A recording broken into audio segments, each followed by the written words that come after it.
안녕하십니까? 세션에 참석하신 여러분 모두 환영합니다. 목요일 발생한 로그4j에 대한 세션에 참석해 주셨는데요. 여러분 모두 지난 주말 정말 바쁜 시간을 보내셨을 것 같습니다. 오늘 세션에는 보야님, 믹님께서 함께 하셨습니다.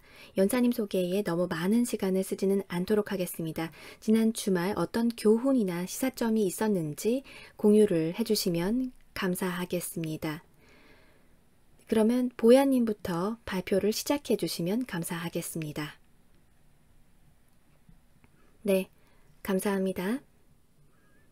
IT 보안 전문가분들 모두 정말 혼란스러운 주말을 보내셨을 것 같은데요.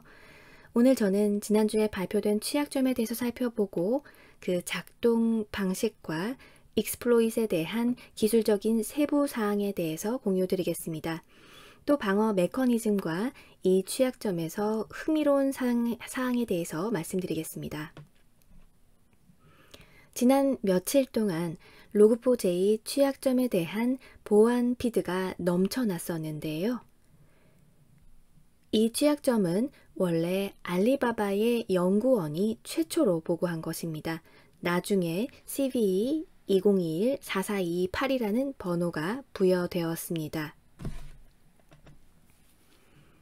흥미로운 점은 POC 익스플로잇이 지난주 목요일인 12월 9일 GitHub에 게시가 되었다는 것인데요.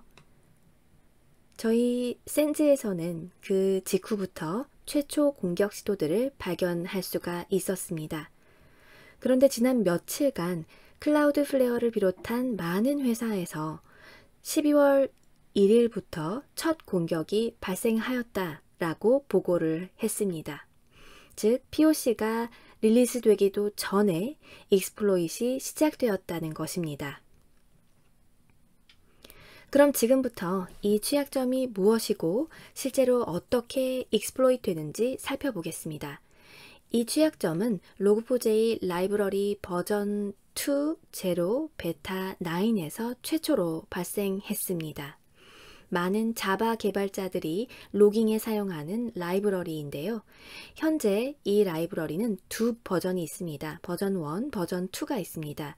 버전 1은 지금까지 저희 정보에 따르면 이 취약점과는 관련이 없습니다.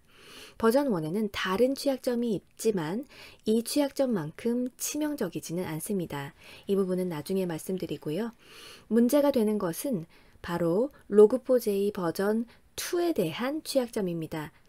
릴리스 노트 아이템 313에서 보시는 것처럼 버전 2.0 베타 9에서 새로운 플러그인이 추가되었습니다. JNDI 룩업 플러그인이 추가되었는데 이것이 사건의 근본 원인입니다. 어떤 것들이 추가되었을까요? 바로 개발자가 로그4j 라이브러리에서 로깅되는 데이터들을 보강하고 인리치할 수 있도록 하는 룩업 플러그인입니다. 로그4j가 지원하는 룩업에는 굉장히 다양한 것들이 있는데 일부는 이전부터 사용되던 것들입니다. 간단한 룩업들이고 현재 많은 소프트웨어가 개발이 되고 있습니다. 로그4j 라이브러리 개발자들도 새로운 룩업들을 추가하였습니다. 현재는 도커나 혹은 쿠버네티스 등을 위한 룩업도 있습니다. 여기서 문제는 바로 JNDI라고 하는 룩업입니다. 자바 네이밍 디렉토리 인터페이스의 약자인데요. 바로 자바 프로그램이 오브젝트에 대한 룩업을 수행할 수 있도록 하는 메커니즘 및 API입니다. 이 API는 여러 프로토콜을 지원합니다. LDAP이나 원격 메서드 호출인 RMI, DNS 코바 등 다양한 메커니즘을 지원하는데 이것들이 나중에 문제가 됩니다. 이 취약점을 살펴보시면 바로 인풋 밸리데이션 취약점이라는 것을 알 수 있는데요. 취약점이 발견된 로그4j 코드는 유저가 수신을 하는 모든 인풋들을 라이브러리가 인풋을 받을 수 있는 모든 채널을 통해서 파싱을 하게 됩니다. 네, 제가 나중에도 말씀을 드리겠지만요. 이 취약점은 현재로서는 주로 웹 애플리케이션에 영향을 미치고 있습니다. 하지만 취약한 로그4j 라이브러리에 있는 모든 룩업은 잠재적으로 익스플로이트 될 수 있습니다. 취약점 자체는 C의 포맷 스트링 취약점과 유사한데요. 여기에서 문제는 로그4j 라이브러리가 인풋을 포맷 스트링으로 처리한다는 점입니다. 따라서 인풋에서 달러 사인이라던가 혹은 컬리 브레이스, JNDI 등으로 시작되는 룩업을 찾게 됩니다. 그 다음 콜론 뒤에 사용할 프로토콜을 지정합니다. 바로 이런 룩업 스트링을 라이브러리가 파싱하게 되는데요. 파싱한 후에는 룩업 함수를 구동을 하여서 특정 로그에 로깅되는 데이터를 인리치, 즉 보강합니다. 이제 여기서 문제는 JNDI와 LDAP을 사용한 원격 코드 실행이 아주 잘 알려진 공격 방법이라는 점입니다. 6년 전 블랙캣에서 2명의 연구자가 이런 룩업을 악용하는 여러 가지 방법을 발표를 했었습니다. 기본적으로 LDAP은 자바 시리얼라이제이션을 통해서 LDAP에 자바 오브젝트를 저장해 줍니다.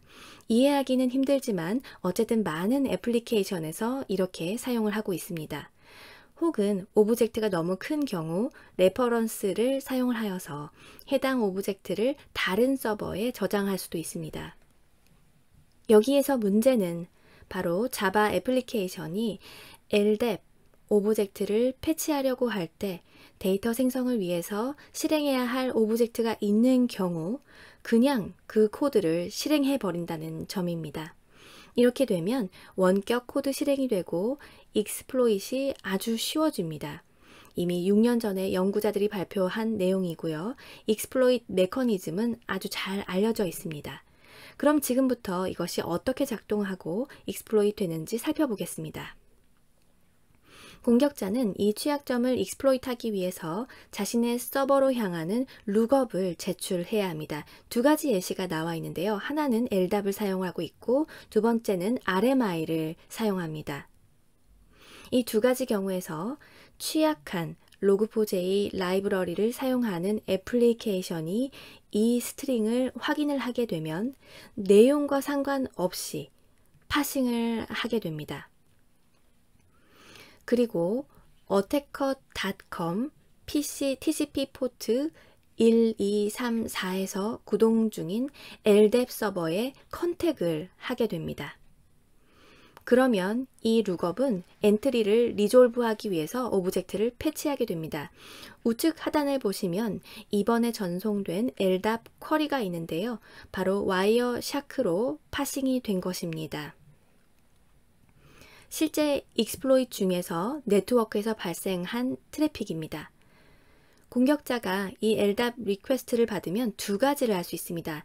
먼저 시리얼라이즈 된 자바 오브젝트로 응답을 할 수 있습니다. 이것이 새로운 익스플로잇에서 발견되었는데요. 지난 금요일에 발견된 오리지널 익스플로잇 같은 경우에는 공격자가 취약한 라이브러리의 레퍼런스를 다시 보냈습니다. 그렇게 되면 이메일 서버로 보내서 오브젝트를 패치하고 실행할 수가 있습니다. 우측을 보시면 LDAP 리스폰스가 와이어샤크에서 다시 파싱되었다라는 것을 확인할 수 있습니다. 코드를 살펴보면 자바 코드 베이스라는 어트리뷰트를 확인할 수가 있는데 취약한 라이브러리가 패치하고 실행하게 될 타겟 오브젝트로의 URL이 포함되어 있습니다. 유사한 방법이 RMI에도 사용이 되는데요. 하지만 대부분의 익스플로잇은 LDAP을 사용을 하고 있습니다. 기억하셔야 할 것은 공격자가 호스트 네임을 사용할 수 있다는 것인데요. 이 경우에 리졸버가 이 DNS 네임을 자동으로 리졸브 한다는 점입니다. 이런 경우 고도로 민감한 데이터 유출에 악용될 수 있습니다. 예를 들어서 취약한 서버의 환경 변수를 호스트 네임에 임베딩할 수 있습니다. 만약 공격자가 공격에 사용한 DNS 존을 컨트롤하는 경우에 변수들이 공격자에게 노출될 수가 있습니다. 실제로 초기에 여러 익스플로잇에 사용된 방법인데요. DNS 리퀘스트만 모니터링을 하면서 DNS 리퀘스트에만 기반해서 타겟 환경 침해 여부를 판단하는 경우에 취약할 수 있습니다. 브라우저와 타겟 애플리케이션 중간에 있는 다른 디바이스가 DNS 리퀘스트를 수행할 수도 있다는 것인데요. false positive에 유의하셔야 되겠습니다. 그렇다면 어떤 공격 벡터가 있을까요? 기본적으로 사용자가 제공하는 모든 것들입니다. 네, 어떤 것도 가능합니다. log4j가 파싱하는 어떤 것도 잠재적인 인풋 벡터가 될 수 있습니다. 최근에 기회주의적인 스캐너들을 많이 볼 수 있습니다. 봇들이 웹페이지에 대해서 무작위 공격을 하고 익스플로잇 스트링을 여러 리퀘스트 헤더와 함께 전송하는데 여기도 예시가 있습니다. 공격자가 exploit 스트링을 유저 에이전트 x-forwarded for referrer 같은 헤더에 임베드 했는데요. 물론 이런 것들은 일반적인 상용 스캐너로 탐지 가능합니다. 하지만 유념할 것은 스캐너가 해결할 수 있는 것은 제한적이라는 점입니다. 만약 여러분의 웹 애플리케이션이 로그인 방식을 사용해서 보안을 한다면 log4j에서 파싱되는 파라미터는 잠재적인 인풋 벡터가 될 수 있습니다. 따라서 네트워크를 스캔해서 취약한 애플리케이션을 찾지 못했다 해서 완전히 안전하다라는 의미는 아닙니다. 물론 반드시 취약하지도 않습니다. 분명한 것은 원격 체크의 효과가 제한적이라는 것입니다. 클라이언트 그리고 서버 애플리케이션이 모두 취약할 수 있습니다. 마인크래프트 사례인데요. 클라이언트 애플리케이션에 취약한 log4j 라이브러리가 포함되어 있고 악성 서버가 해당 클라이언트 라이브러리로 데이터를 보냈다면 그 클라이언트도 익스플로이트 될 수 있습니다. 따라서 취약점을 모두 해결하려면 상당히 오랜 시간이 소요될 것 같습니다. 우리가 시도해 볼 수 있는 여러 가지 방어 메커니즘에 대해서 알아보기 전에 공격자가 취약점을 익스플로이트하기 위해 무엇이 필요한지 살펴보겠습니다. 먼저 취약한 log4j 라이브러리가 처리할 인풋을 어떤 식으로든 전달할 수 있어야 합니다. 이 취약점은 log4j 2.0 베타 9 에서 2.1.4까지 해당합니다. 2.15 버전은 취약점이 이미 패칭되었습니다. 현재 익스플로잇의 대부분은 취약한 응용 프로그램을 실행하고 있는 서버가 공격자 서버 혹은 공격자가 제어하는 다른 서버에 다시 연결해야 합니다. 공격자가 취약한 자바 코드로 실행될 시리얼라이즈된 오브젝트를 푸시백 해야 하기 때문인데요. 이것과 관련해서 효과적인 디펜스 메커니즘을 말씀드리겠습니다. 우선 서버가 인터넷에 연결되지 않는다면 서버의 익스포저를 제한할 수가 있습니다. 물론 이것도 만병통치약은 아닙니다. 또 다른 익스플로잇 방법들이 존재할 수 있기 때문입니다. 여기서 보시면 아파치 톰캣이나 웹스피어에서 실행 중인 경우 취약한 응용 프로그램을 실행하는 서버가 공격자에게 다시 연결하지 않고 이 취약점을 익스플로잇 할 수가 있습니다. 아직은 실제 사례는 없었습니다. 일부 공격은 자바 버전에 따라서 차단이 가능한데요. 리모트 클래스 로딩을 디세이블 할 수 있습니다. 하지만 30분 전에 트위터의 한 연구원이 성공적으로 차단을 우회하고 모든 자바 버전에서 익스플로잇을 했다라고 발표했습니다. 따라서 방지하는 방법, 적절한 방법은 아닙니다. 네, 이제부터는 밍님께서 취약점을 방어할 수 있는 방법에 대해서 말씀을 주시겠습니다. 네. 본격적으로 방어에 들어가기 전에 여러분께 드리고 싶은 말씀은 바로 희망을 가지시라는 것입니다. 효과적인 방어는 가능합니다. 다음 슬라이드요. 여러분이 가장 먼저 하셔야 될 일은 바로 취약한 시스템을 패칭하는 것입니다. 현재로서는 패치 적용 시 프로덕션 중단 발생이 가능하다라는 정보는 없습니다. 공격자에게 필요한 기능은 아주 제한적인 부분이기 때문에 비즈니스 로직이 중단될 가능성은 매우 적습니다. 하지만 만약에 여러분이 꼭 테스트를 원하신다면 비프로덕션 환경에서 먼저 테스트하실 것을 권고드립니다. 다만 제 클라이언트라던가 혹은 동료 연구원들 중에서 패치를 적용한 후 중단이 되었다라는 사례는 없었음을 말씀을 드립니다. 사실 저는 동의하지 않지만 많은 사람들이 추천하는 방법 중 하나가요. 바로 어차피 이 기능을 거의 사용하지 않으니까 공식 패치를 적용하지 않고 클래스 파일을 삭제하자라는 것입니다. 네, 물론 선택은 여러분의 몫입니다. 여러분의 결정은 여러분의 몫입니다. 하지만 어쨌든 이 컴포넌트의 사용률이 낮다는 점만큼은 명확해 보입니다. 혹시 공휴일에 체인지 프리즈 상태이거나 혹은 어떤 이유로든 패칭이 금지되어 있는 경우 혹은 특정 기간에만 패칭이 가능하고 예외가 허용되지 않는 경우에도 패닉하지 않으셔도 괜찮습니다. 이번 공격은 여러 면에서 상당히 취약합니다. 따라서 공격을 방지할 수 있는 충분한 기회가 제공될 수가 있습니다. 침해가 이미 발생했다 하는 경우에는요, 공격의 작동 방식을 이해할 필요가 있습니다. 공격자가 로그를 혼동시켜서 함수 호출을 하고 일상적으로 하지 않는 리퀘스트를 서버에 하게 해야 한다라는 것입니다. 따라서 여러분이 하셔야 될 일은 적절한 방화벽 룰을 애플리케이션 서버에 적용을 하는 것뿐입니다. 그렇게 되면 연결이 허용된 서버와만 연결을 할 수가 있습니다. 물론 그렇다고 해서 위험이 완전히 제거되지는 않습니다. 하지만 공격자의 공격 난이도를 극적으로 높여서 비교적 여러분 환경이 안전해질 수 있습니다. 저는 지난 주말에 트위터를 통해서 아이마 모델을 공유했는데요. 다음 슬라이드 부탁드립니다. 아이마는 보안 태세를 빠르게 개선하는 데 도움을 주는 기술입니다. 그리고 log4j 공격에서 실제로 아주 효과적입니다. 여러분이 하실 수 있는 것은 방화벽이나 호스트 기반 방화벽을 통해서 시스템을 격리하는 것입니다.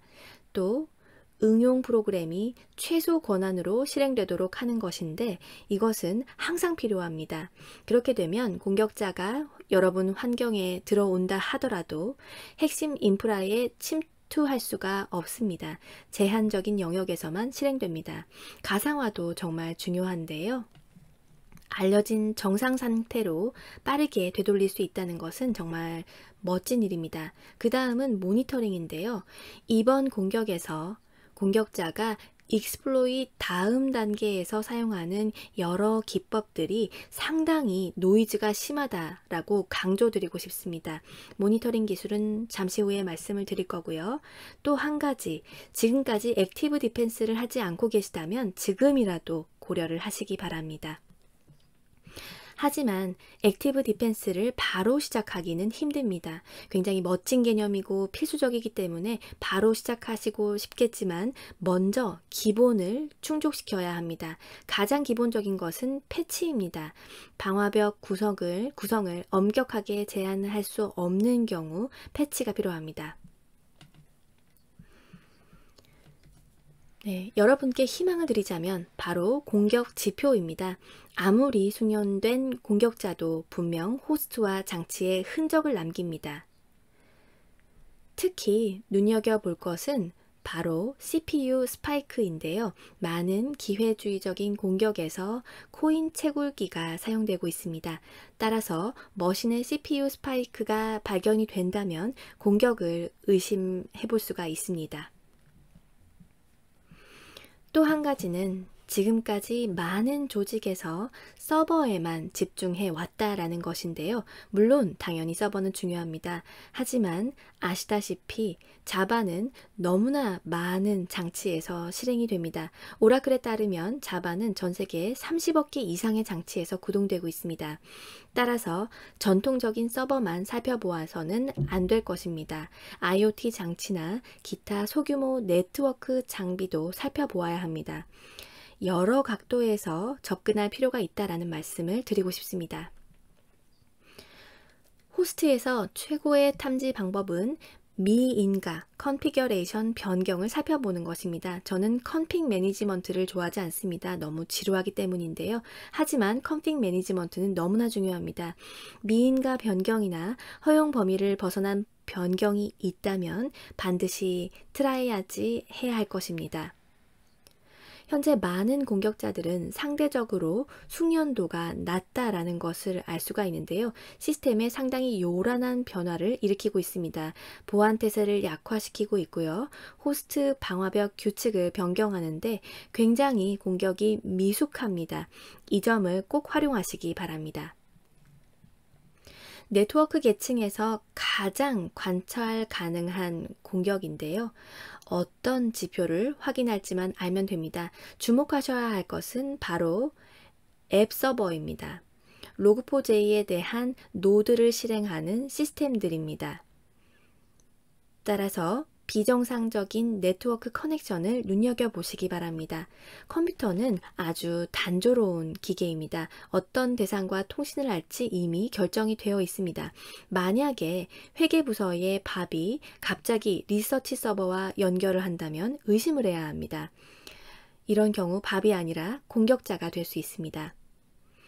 제가 확인한 다른 건에서는요. 스매시 앤 그랩 스타일의 공격이 있었습니다. 공격자가 네트워크에 침투한 후에 대량의 데이터를 유출한 경우입니다. 주로 클라우드 환경에서 발생하는 공격인데요. 공격자가 클라우드 환경 셋업에 대한 메타데이터를 풀링해서 이것을 피봇으로 하여서 정보를 유출시킵니다. 그리고 공격자가 환경 키 혹은 환경 변수를 사용하여서 AWS 키 등을 풀링할 수 있기 때문에 여러분 데이터 볼륨 급증에 항상 주목을 하셔야 할 것 같습니다. 이 코드를 실행하는 시스템은 거의 항상 데이터를 수신만 하지 대량의 데이터를 푸시하지는 않습니다. 따라서 만약 시스템이 많은 양의 데이터를 푸시하기 시작했다면 반드시 캐치해야 합니다. 또 능동형 대응을 위한 무료 오픈소스 툴인 니타를 사용하실 것을 권고드립니다. 지크로그 그리고 넷플로우 로그를 니타에 피드하실 수가 있습니다. 그렇게 되면 비콘을 감지할 수 있는데요. 여러 공격자들이 비콘을 셋업해서 퍼시스턴스를 확보하려고 시도를 하고 있기 때문에 반드시 비콘을 모니터링 하시기 바랍니다. 각 조직마다 디펜스 탐지 방법은 다른데요. 어떤 조직은 호스트 분석에 주력하시고 다른 조직은 네트워크 분석에 집중하시는데 여러분에게 맞는 방법을 선택하시면 됩니다. 자세히 보면 공격자가 전혀 고도화되지 않았다라는 점에 충격을 받으실 겁니다. 고도화할 필요가 없기 때문인데요. 노이즈를 많이 만들기 때문에 이 점을 활용하시기 바랍니다. 다음 장표요.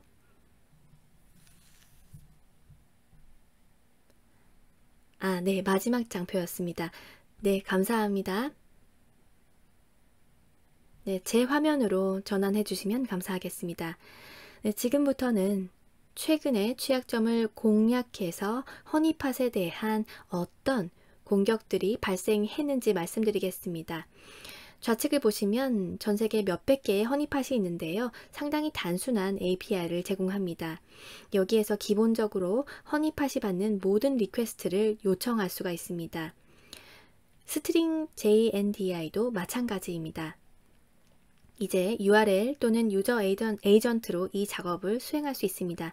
많은 분들께서 발표 슬라이드에 대해서 질문 주셨는데 본 세션 후에 공개될 예정입니다. URL 정보도 제공할 예정이니 기록하실 필요가 없습니다. 지금 현재는 링크 클릭이 안 되는데요. 네, 파일 형태로 저장을 하여서 보여드리겠습니다.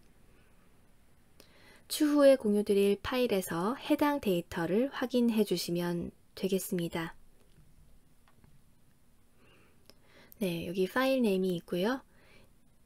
여기 보시면 URL로 필터링이 되는데요. 여기 일반적인 URL 스트링들을 확인할 수가 있습니다. 보야님께서 잠시 말씀을 주셨는데요.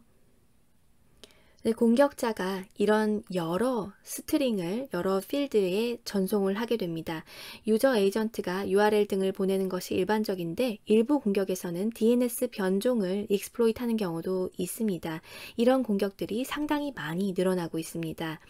저희가 발견한 유니크한 URL들이 여기 나와 있습니다. 또 저희가 발견한 것은 바로 쿼리 파라미터를 사용하는 그런 공격들입니다. 한 단계 진화된 방법이라고 할 수가 있겠는데요. 전체 URL을 로깅하는 것이 아니라 특정 파라미터만 로깅을 합니다. 변종 익스플로잇이라고 할 수가 있겠습니다. 여기 보시면은 베이스 64 인코딩 커맨드를 많이 볼 수가 있는데요. 이것이 작동된다, 그렇지 않다라는 보고들이 있었습니다.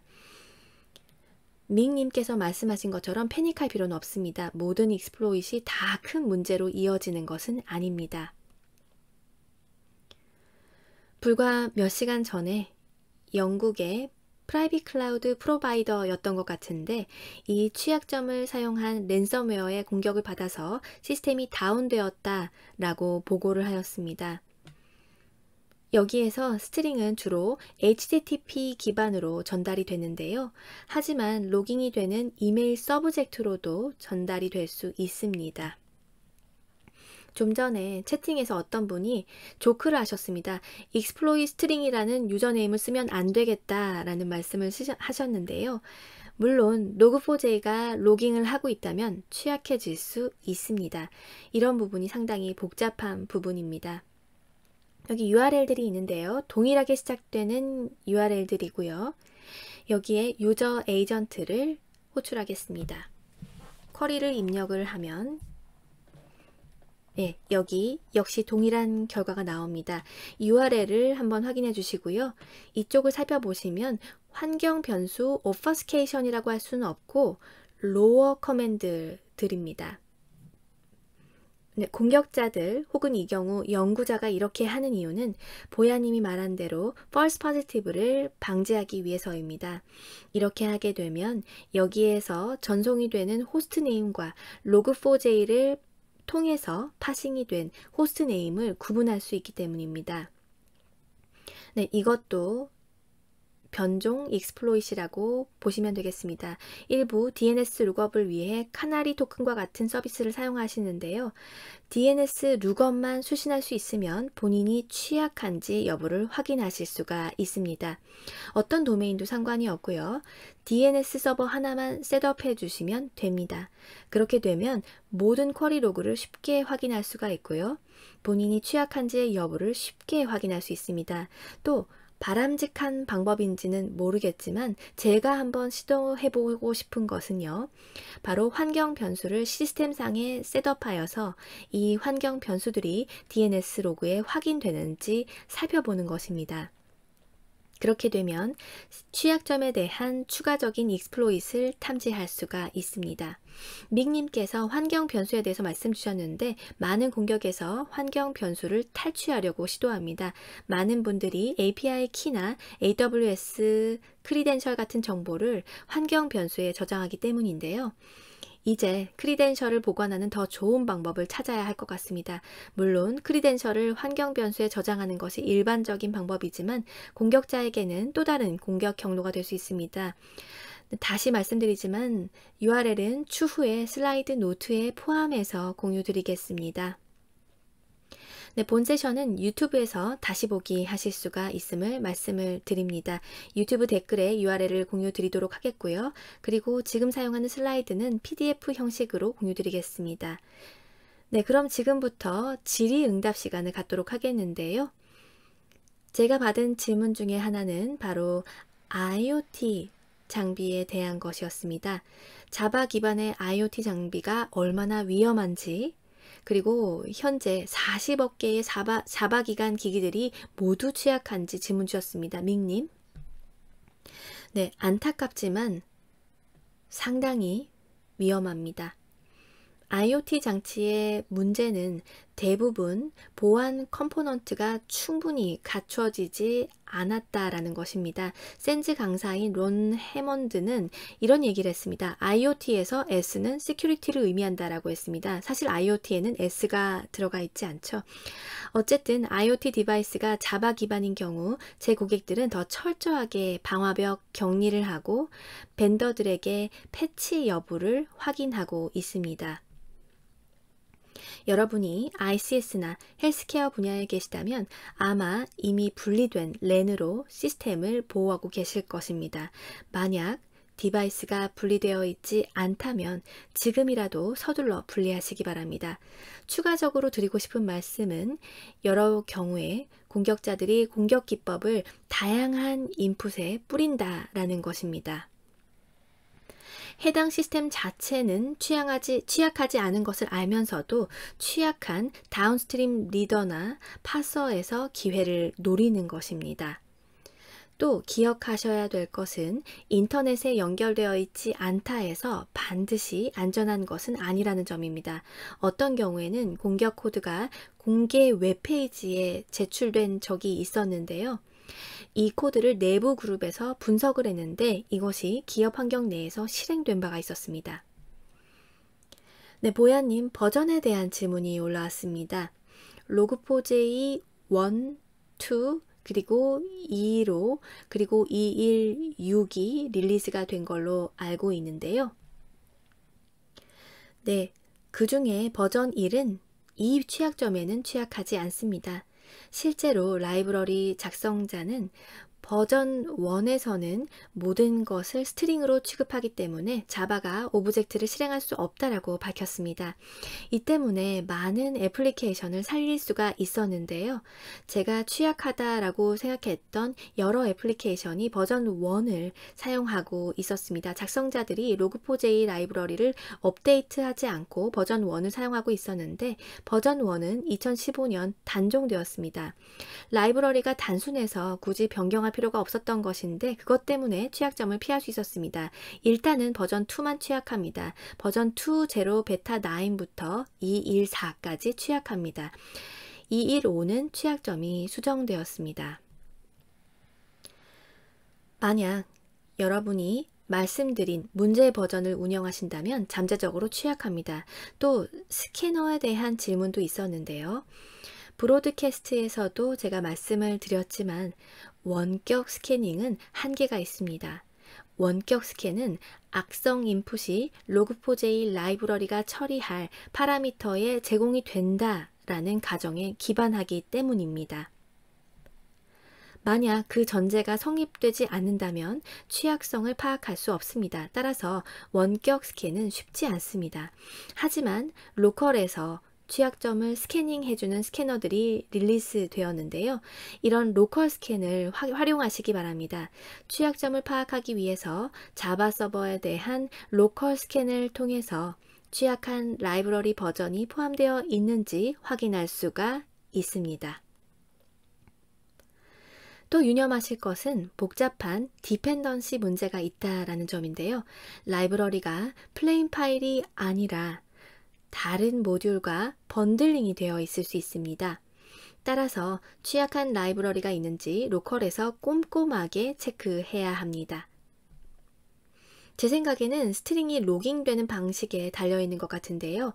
어떤 경우에는 URL 상에서 파라미터로 적용되는 경우도 있고 URL 인코딩 된 경우도 있습니다. 네, 스트링을 로깅하기 전에 디코딩하지 않으면 URL 인코딩한 스트링만 로깅하면 트리거 자체가 되지 않습니다. 네, 스트링들이 URL 인코딩으로 로깅된 경우가 있었는데요. 이 스트링은 로그4j 라이브러리는 아무 의미가 없습니다. 따라서 이 경우는 안전합니다.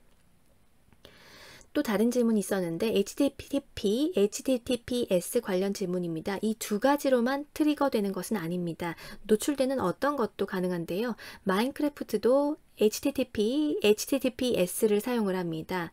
아마 이제 그런 걸로 알고 있고요. 네, 그리고 커멘트 주신 내용들 중에서 이 취약점이 6개월 전부터 익스플로이트 되고 있었다라는 내용이 있었습니다. 유튜브에도 관련 영상이 있는 걸로 아는데 로그4j 취약점은 이번이 최초가 아닙니다. 오라클의 분기별 주요 패치 업데이트를 보시면 로그4j에 대한 취약점을 제품에서 패칭을 하고 있습니다. 네, 맞습니다. 몇 가지만 더 말씀을 드리겠습니다. 프로토콜과 관련해서 어떤 프로토콜을 사용하는지는 중요하지 않습니다. 여러분 많이 사용하시는 리버스 엔지니어링 툴인 기드라도 취약점이 발견되었습니다. 파일을 로딩하는 것만으로도 취약해질 수가 있습니다. 따라서 프로토콜 자체는 중요하지 않습니다. 공격자가 취약한 타겟 애플리케이션에 인풋을 보낼 수만 있다면 어떤 것도 안전하지 않습니다. 취약점 관리 도구에 대한 질문도 있었는데요.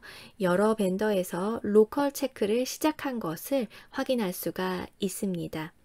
여러분도 로컬 스캔을 사용하실 수 있으면 인증된 스캔을 하시기 바랍니다. 그렇게 하면 취약한지 여부를 아주 쉽게 파악을 할 수가 있습니다. 밍님, 탐지는 어떻게 할까요?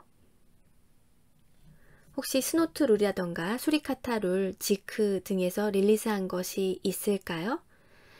네, 수리카타에서 어떤 것이 있었던 것 같은데요. 네, 수리카타에서도 내놓은 것이 있습니다. 여러분이 하실 수 있는 것 중 하나는 바로 지크 유저의 경우에 의심되는 머신에 대해서 해당 머신이 통신하는 모든 IP의 리스트를 컴로그에 기반해서 만드는 것입니다. 그 다음에 해당 서버가 새로운 호스트와 통신을 하는지 여부를 확인할 수가 있습니다. 이렇게 되면 피보팅 시도를 아주 쉽게 탐지해낼 수가 있습니다. 네, 이 지크 DNS 로고에서 이런 시도를 쉽게 찾아낼 수 있을 것 같은데요. 네, DNS 기법을 사용한다면 그렇습니다. 네, 적어도 지금까지는 컴로그가 주요 탐지 수단입니다. 소스와 데스티네이션, 프로토콜을 모두 볼 수 있기 때문인데요. 다시 한번 말씀드리지만 어떤 프로토콜도 대상이 될 수가 있습니다. 초기 스캔 결과 대부분은 DNS지만 DNS가 전부는 아닙니다. LDAP뿐만 아니라 LDAP-S도 사용되고 있었는데요. 어떤 경우에는 LDAP이라는 것을 모를 수도 있습니다. 모든 종류의 포트를 사용하기 때문입니다. 따라서 포트 커넥션 자체로는 판단할 수가 없습니다. 제가 봤을 때는 여러 분산 웹 애플리케이션의 문제는 너무 많은 API에 연결을 하고 또 아웃바운드 커넥션이 많다는 것입니다. 예전에는 웹서버에서 아웃바운드 커넥션이 있었다면 적신호가 켜졌을 텐데요. 요즘에는 모든 웹서버가 그렇습니다. 네, 그렇기는 한데요. 제가 드리고 싶은 말씀은 여러분들이 콜백을 하는 서버는 상당히 한정되어 있다라는 말씀을 드리고 싶습니다.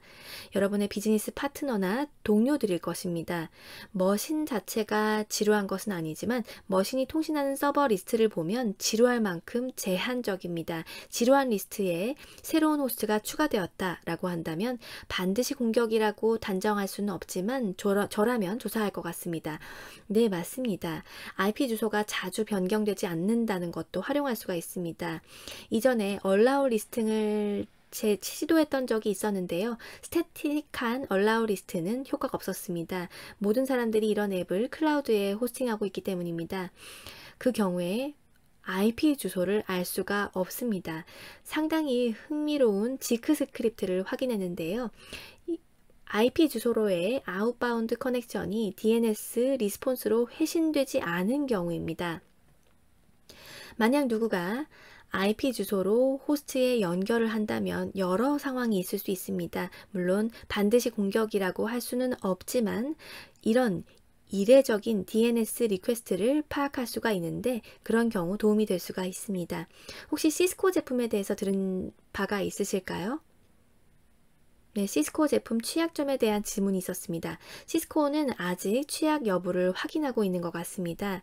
이미 취약점이 확인된 제품이 몇 개 있었습니다. 해당 제품에 대한 조치가 취해질 것 같습니다. 또 채팅창에 코멘트를 주신 것이 있는데요. 네, 저도 vCenter가 취약하다라는 내용을 영상에서 본 것 같습니다. 여러분 환경에서 아주 중요한 부분인데요. 만약 여러분이 VMware를 실행하신다면 적절하게 격리되었는지 확인하시기 바랍니다. 그렇지 않다면 이제 VMware에서 임시 해결책이 퍼블리시 되었습니다. 아직 패치는 없지만 적용할 수 있는 해결 방법이 있습니다. 하지만 익스플로잇이 상당히 쉽다는 말씀을 드립니다. 그리고 vCenter에 대한 루트 액세스 권한을 부여하기 때문에 중요 시스템에 대한 키를 확보할 수 있습니다. 이 exploit이 꽤 오래전부터 공격에 사용이 되었습니다. 혹시 vCenter 어드민 콘솔을 노출해야 하는지 알고 계신 분이 계십니까? 네, vCenter 어드민 컨솔에 연결을 해야 합니다. 사전 인증입니다. 따라서 계정이 필요하지 않고 리퀘스트를 보낼 수 있으면 됩니다. 네, 그럼 걱정하지 않아도 될 것 같습니다. vCenter 취약점이 너무 많기 때문에 다 조치하지 않았을까요? 네, vCenter 관리 콘솔을 노출해야 하는가에 대한 답변을 주셨고요. 네, 다른 질문도 있었을까요? 시스템이 취약한지 확인하는 스크립트에 대한 질문이 있었습니다. 취약점 스캐너에 대해서 말씀을 드렸는데 공격을 받는 상황에서 운영체제를 업데이트하는 것만은 충분하지 않을 수 있습니다. 많은 제품이 라이브러리에 연결이 되어 있기 때문인데요. 리눅스 패키지 등 업데이트된 라이브러리가 나왔을 것 같은데 문제를 어느 정도 해결할 수 있지만 전부는 아닙니다. 혹시 다른 코멘트나 질문이 있었나요? 네, 채팅창에 질문이 있었습니다. XER 질문입니다. XER 솔루션에 대한 질문인데요. 아파치 톰캣 서버가 커맨드 엑싯이나 쉘을 실행하는 등 의심 활동을 탐지하는 데 도움이 될 수 있을 것 같습니다. 이러한 솔루션이 솔직히 예방까지는 모르겠지만 탐지에서는 어느 정도 도움이 될 수 있을 것 같습니다. 네, 모든 것들을 다 로그하시라고 말씀드릴 수 있다면 좋겠지만 요즘은 그런 말을 하기가 힘듭니다. 로깅을 더 많이 하시라 이 정도가 이 상황에 드릴 수 있는 최선의 권고가 아닐까 합니다. 네, 이제 아쉽지만 마무리를 해야 할 시간입니다. 밍님과 제가 강의를 바로 앞두고 있는데요. 네, 혹시 마지막으로 하실 말씀이 있으실까요? 네, 다시 한번 말씀드리지만 유튜브에서 본 세션 다시 보실 수 있습니다. 트위터에서 스크롤 다운 하시면 URL을 보실 수가 있습니다. 밍님, 보야님 정리 말씀 부탁드립니다. 네, 여러분 감사합니다. 지난 주말 정말 힘든 시간이었는데요. 여러분 모두 동감하실 것 같습니다. 하지만 그렇다고 해서 세상이 끝난 건 아닙니다. 그냥 심각한 취약점입니다. 밍님께서 소개한 단계들을 따라 조치를 한다면 어느 정도 컨트롤이 가능합니다. 보안 수준을 강화할 시간을 벌 수가 있습니다. 네, 제가 여러분께 드리고 싶은 말씀은요. 현재까지 저희가 파악한 내용에 따르면 이번 취약점이 안타깝게도 굉장히 심각하다라는 것입니다. 이제 속도 조절을 해야 합니다. 단거리 질주가 아니라 마라톤입니다. 가장 먼저 인터넷에 연결된 것들을 트리아지 하시기 바랍니다. 하지만 취약점이 완전히 해소되려면 최소 1년은 걸릴 걸로 예상이 됩니다. 따라서 더 열심히 빠르게 성실하게 임할 수밖에 없을 것 같습니다. 장기전을 준비하시라는 말씀을 드리고 싶고요. 여러분께 걱정을 시켜드리고 싶지는 않지만 이런 라이브러리 펑션이 있는 모든 인스턴스가 익스플로잇 가능합니다. 이런 라이브러리에 더 유의하실 필요가 있고요. 새로운 익스플로잇이 더 등장할 가능성도 있습니다. 항상 면밀하게 상황을 주시하시기 바랍니다. 후속 공격도 발생 가능합니다. 네, 저는 SSL 하트블리드 취약점과 이번 취약점이 스콥 측면에서 비슷하다고 생각하는데요. 네, 밍님께서 말씀하신 내용을 여러분도 기억하시기 바랍니다.